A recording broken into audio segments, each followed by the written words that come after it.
Bonsoir à tous, bienvenue, nous sommes le jeudi 20 septembre et au Canada, cette semaine, les évêques de la belle province se sont retrouvés en assemblée plénière. Réunis à Trois-Rivières pendant 4 jours, ils ont abordé de nombreux sujets qui touchent notamment l'Église particulière au Québec. Pour en parler, pour plus de détails, je vous propose d'écouter Monseigneur Noël Simard. Il est l'évêque de Valleyfield et le président des évêques du Québec.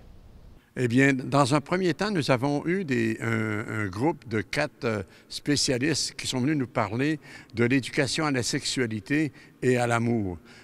Parce que le gouvernement a mis en place un programme d'éducation à la sexualité. Alors, comment nous pouvons nous positionner face à ce programme? Qu'est-ce qu'on a à faire? Et je pense que ce que les panélistes nous ont dit, c'est d'arriver avec un message positif.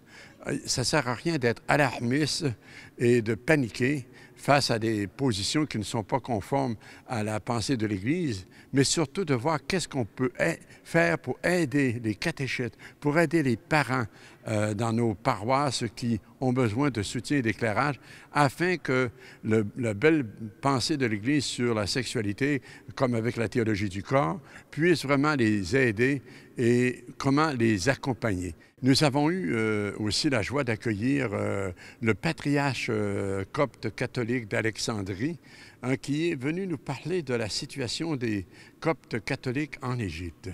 Et son discours a été très encourageant. Alors, il nous disait justement qu'avec la venue des frères musulmans, qui est très radicaux, cela, il dit Félix Coulpa, qui nous a permis d'être plus accueillis par le nouveau gouvernement puis par les gens, parce que leur radicalité a ouvert les yeux des musulmans. C'est pas ça qu'on veut. Et il dit actuellement, le climat est beaucoup meilleur. Et justement, il nous a invités à aller leur rendre visite, puis d'amener des jeunes, puis faire des échanges avec des jeunes catholiques coptes d'Égypte. En tout cas, ça a été vraiment un message encourageant et stimulant. Alors, nous avons aussi, cette semaine, réfléchi, et nous allons y réfléchir aujourd'hui même, sur les prêtres venant d'ailleurs. Alors, chaque diocèse avait invité un prêtre,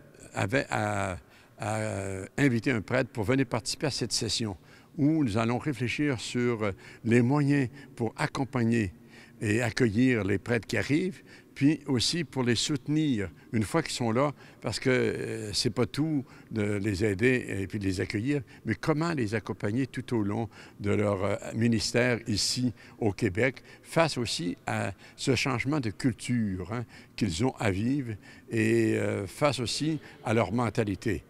Voilà, ce sont des propos recueillis par Francis Denis. Rencontre peu banale hier entre le pape François et une star de rock, Bono Vox. Le célèbre chanteur du groupe U2 a été reçu par le Saint-Père au Vatican. Il venait notamment soutenir la fondation éducative Scholar Occurrentes.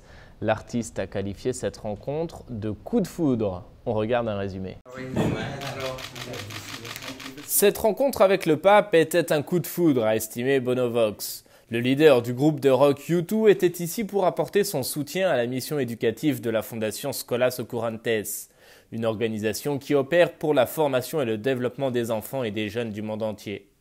Le chanteur, connu pour ses engagements caritatifs, a évoqué avec François la question des abus sexuels commis par des membres du clergé, notamment en Irlande, son pays natal. Évoquant cette rencontre, il a parlé d'un dialogue naturel et fluide, touchant à plusieurs thèmes d'actualité comme l'éducation des jeunes à travers le monde.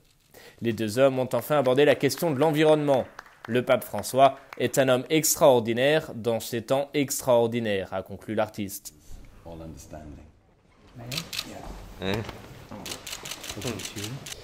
Et sachez avant de nous quitter que les évêques du Canada seront en assemblée plénière à Cornwall toute la semaine prochaine. Nous reviendrons sur cette rencontre bien sûr dès lundi.